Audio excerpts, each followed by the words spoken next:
Qu'ils soient de commerce, de pêche ou de plaisance, les ports concentrent une part importante de l'activité économique du département.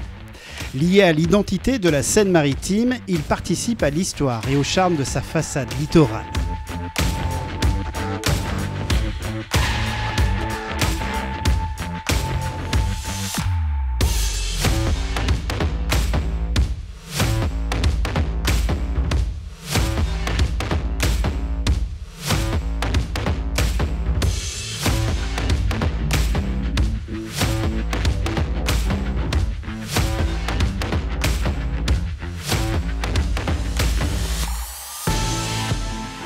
En assurant la gestion des 3 ports de pêche, le département soutient activement la filière. À 2 pas du quartier Saint-François, le port de pêche du Havre accueille 23 navires et une petite centaine de marins pêcheurs pour une pêche de poissons et de produits de la mer représentant près de 3000 tonnes par an. Du côté du port de pêche du Tréport, on compte une flottille de navires de pêche professionnels composée de 48 unités pour une pêche annuelle de 6000 tonnes environ. Enfin, le port de pêche de Fécamp, lui, compte 31 navires pour une pêche annuelle de 5000 tonnes environ. Si une partie de cette production est destinée à la vente à l'étal, coquilles Saint-Jacques, bulots, roussettes, sols sont vendus aussi ici à la Criée de Fécamp, où le département de la Seine-Maritime est actionnaire majoritairement. La vente aux enchères et en ligne commence dès 5 heures. Vous pouvez voir derrière moi, les gens en fait, sont en train de répartir les lots par acheteur. Puisqu'en fait, on a une vente aux enchères qui est juste derrière vous. Et donc, quand le lot est acheté par un acheteur, on a des étiquettes qui sortent. Et les employés sont en train de mettre les étiquettes sur les lots par acheteur et regroupent les lots par acheteur. On a très peu d'acheteurs qui viennent sur place le matin. C'est essentiellement des locaux. Et sinon, tout se passe par Internet. Donc on a en moyenne, sur les 90 acheteurs déclarés encriers, on a en moyenne 60 acheteurs connectés tous les matins.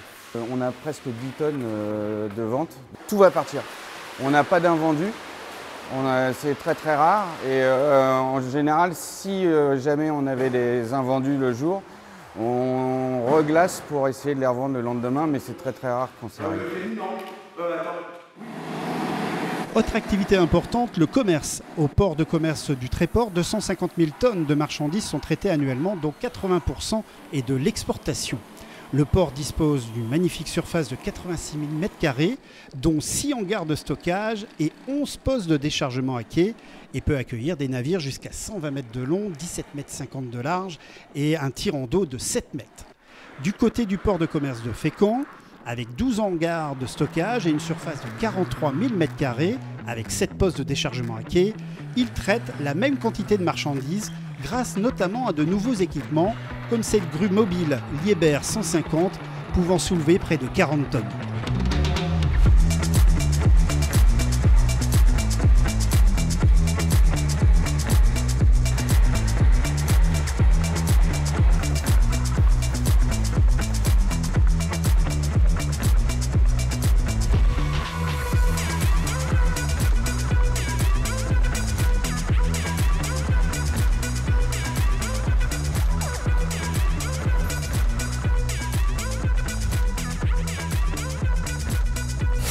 C'est tout nouveau, c'est le premier bateau qu'on fait là, c'est vraiment nouveau là. Donc on essaye de se la mettre en main aujourd'hui et demain, comme on a le bateau sur 2 jours.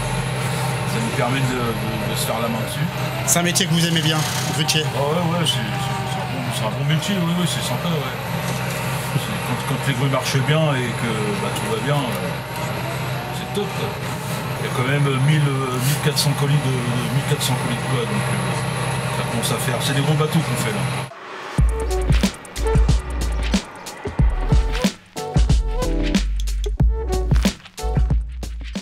Dernière activité et pas des moindres, la plaisance. Au Tréport, 220 anneaux sont comptabilisés, dont 5 destinés aux visiteurs.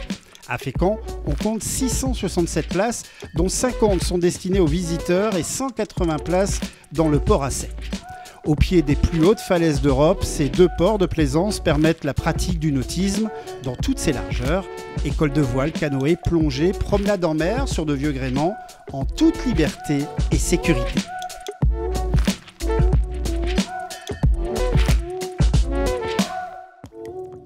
Depuis 2019, le département de la Seine-Maritime a entrepris une démarche et des investissements importants pour la sûreté des ports.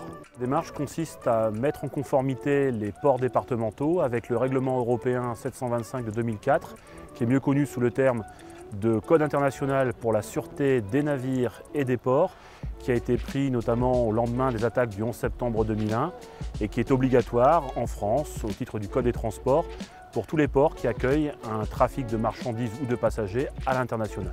En fonction du trafic accueilli dans un port, il y a une classification en termes de sensibilité, de dangerosité, et il y a des obligations de mesures prévues au Code des transports, notamment de clôture des sites concernés par l'accueil des navires cités au règlement européen, ainsi que des mesures de surveillance de l'activité humaine. Et l'une d'entre elles, notamment, c'est que dans la législation française, pénétrer sans autorisation sur une installation portuaire est aujourd'hui passible de prison et d'une très forte amende.